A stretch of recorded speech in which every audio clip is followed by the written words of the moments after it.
18 rate di mutuo non pagato per poi sequestrarti l'immobile, abbiamo la riprova del fatto che il governo è complice. Il governo non è incapace ma è complice, quindi qua, ripeto, se chiamano a Vittoria piuttosto che a Palermo la Lega e Salvini è perché tutto il resto della politica ha fallito.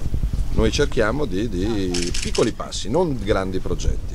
Ci occupiamo di tonno, di pomodoro, di latte e di olio. Qualcuno ride, qualcuno dei miei colleghi quando parlo a Bruxelles o a Roma di tonno e di pomodoro ride, ma non c'è un cazzo da ridere, perché ci stanno intossicando con schifezze che arrivano dall'altra parte del mondo.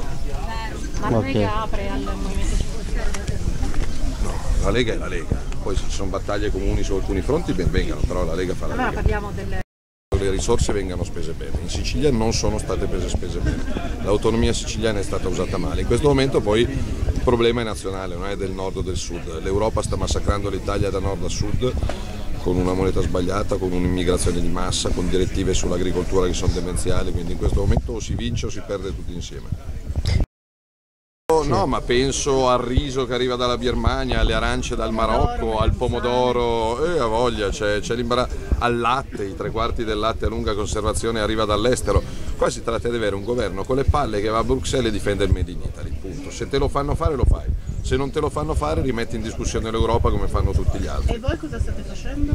Noi all'opposizione sia a Bruxelles che a Roma possiamo proporre, emendare e votare contro, perché la Lega è all'opposizione sia a Roma che a Bruxelles. E cosa state proponendo? Beh, la tutela del Made in lo stiamo proponendo da 10 anni, pur essendo all'opposizione a Bruxelles.